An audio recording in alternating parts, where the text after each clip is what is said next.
voudrais reprendre du temps, on va parler du recrutement de chatteurs à Madagascar. C'est le titre de ma vidéo, recrutement de chatteurs à Madagascar. C'est pas simple. Moi-même, je suis français, je suis sur place et je fais du recrutement pour des agences OF.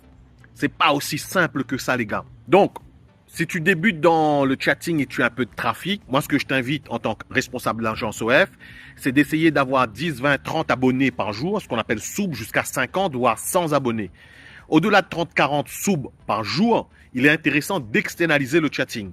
Quand tu externalises le chatting, tu vas aller à la pêche, tu vas aller chercher des chatteurs. La majorité d'entre vous, comment vous faites? Vous allez sur des plateformes comme Facebook ou Telegram et vous allez publier, poster des annonces. Quand vous postez des annonces, pour ceux d'entre vous qui sont un peu plus futés, vous allez mettre un lien d'inscription, une sorte de Google formulaire ou un formulaire, peu importe. Dans ce formulaire, qu'est-ce qui se passe?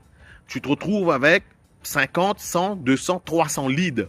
Si tu as mis un petit peu des pubs méta derrière, tu as 300 chatteurs en 3 jours, 3-4 jours maximum. De leads, de candidats. Arrivé à cette étape, les choses sérieuses commencent, camarades. Donc là, à ce moment-là, tu dois les appeler. Alors, beaucoup n'ont pas forcément WhatsApp. Donc, tu appelles sur un numéro malagasy.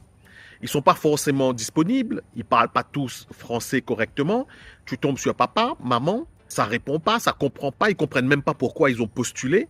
Quand tu arrives à les joindre sur WhatsApp une fois sur deux, ils ne savent pas encore une fois pourquoi ils ont postulé. Ça, c'est important de le dire.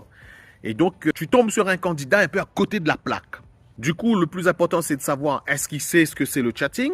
Est-ce qu'il est disponible? Est-ce qu'il a un ordinateur? Des fois, il ne sait même pas qu'il faut chatter sur un ordinateur. Il pense que c'est sur un téléphone portable. Est-ce qu'il est libre sur le créneau que tu vas lui mettre, en sachant qu'ils ont déjà des grosses journées chargées des fois parce qu'ils travaillent déjà en CDI? T'imagines le gars qui bosse de 11h du matin jusqu'à 19h, de 20h jusqu'à 1h, 2h du matin, il est crevé.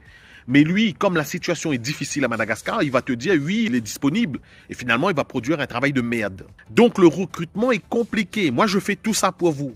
Je le fais tout ça pour vous. Donc on a déjà des chatteurs qu'on a rencontrés. Il y a 50% qui sont déjà venus en présentiel. On fait les tests de vitesse de frappe. On est sûr que ce soit eux qui chattent, etc. Qu'ils ont une belle élocution et qu'ils arrivent à comprendre la langue française à l'oral.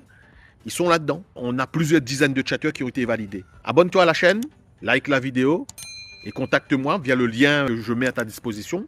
Et je te dis à très vite.